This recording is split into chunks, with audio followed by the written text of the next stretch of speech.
नमस्कार, मैं हूं ज्योति कनौजिया। आपकी टॉप 10 की मुख्य खबरों की ओर रुख करने से पहले आइए नजर डालते हैं उनकी हेडलाइंस पर।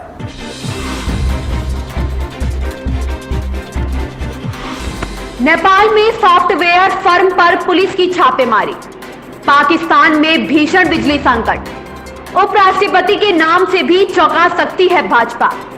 उद्धव सरकार गिरते ही शरद पवार की मुश्किलें बढ़ी। नुपुर शर्मा को सुप्रीम फटकार।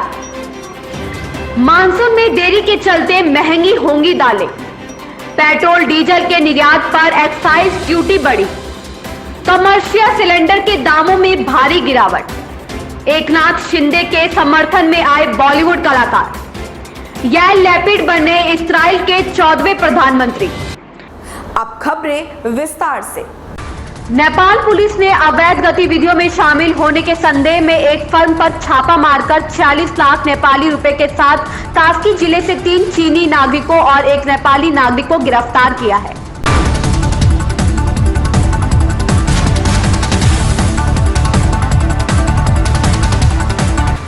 राष्ट्रीय सूचना प्रौद्योगिकी बोर्ड ने ट्विटर पर कहा कि पाकिस्तान में दूरसंचार ऑपरेटरों ने देश भर में लंबे समय तक बिजली गुल रहने के कारण मोबाइल और इंटरनेट सेवाओं को बंद करने की चेतावनी दी है, क्योंकि बिजली में भारी कमी उनके संचालन में समस्या और बाधा पैदा कर रही है।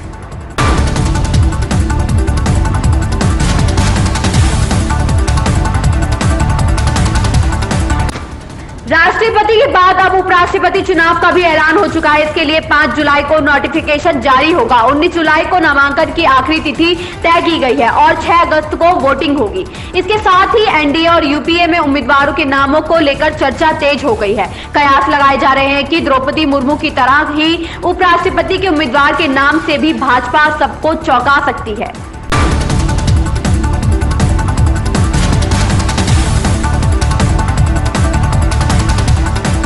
महाराष्ट्र में महाविकास आघाड़ी सरकार के जाते ही एनसीपी प्रमुख शरद पवार को आयकर विभाग की ओर से नोटिस भेजा गया है। ये नोटिस पुराने चुनावी हल्फनामों को लेकर है। आयकर विभाग मुंबई ने अब तक नोटिस का खंडन नहीं किया है।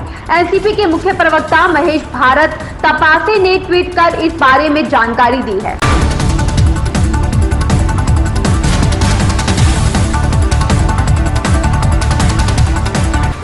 सुप्रीम कोर्ट ने पैगंबर मोहम्मद के खिलाफ टिप्पणी से जुड़े नुपुर शर्मा मामले में कड़ा रुख अपनाया। कोर्ट ने नुपुर के खिलाफ अब तक कोई कार्यवाही नहीं होने पर सख्त नाराजगी प्रकट की है। तल्ख टिप्पणी करते हुए कहा कि उसके बयान से देश उबल गया है। कोर्ट ने नुपुर से टीवी पर आकर माफी मांगने को भी कहा।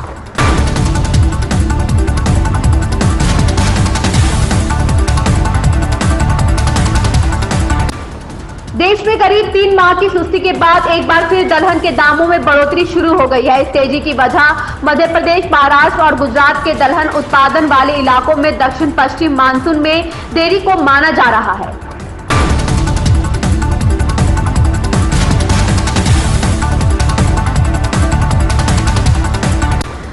भारत सरकार ने हवाई जहाज के ईंधन और पेट्रोल डीजल के एक्सपोर्ट पर एक्साइज ड्यूटी बढ़ाने का फैसला लिया है। सरकार की ओर से जारी किए गए नोटिफिकेशन के अनुसार पेट्रोल पर 6 रुपए प्रति लीटर जबकि डीजल पर 13 रुपए प्रति लीटर तक एक्सपोर्ट एक्साइज ड्यूटी में इजाफा करने का फैसला लिया गया है।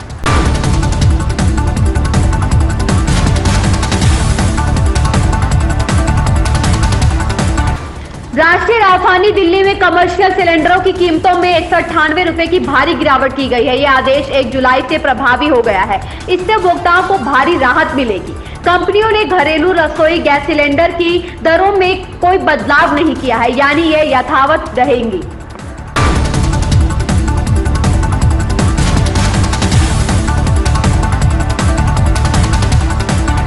महाराष्ट्र के नए सीएम चुने जाने पर शिंदे को लगातार बधाइयां मिल रही है। अब इन बधाई देने वालों में बॉलीवुड की 2 नामचीन हस्तियों का नाम भी शामिल हो गया है। यह 2 और कोई नहीं, कंगना रनौत और इस साल की blockbuster film the Kashmir files के निर्देशक विवेक अग्निहोत्री है। दोनों कलाकारों ने महाराष्ट्र के नए सीएम को सोशल मीडिया के जरिए बधाई दी है।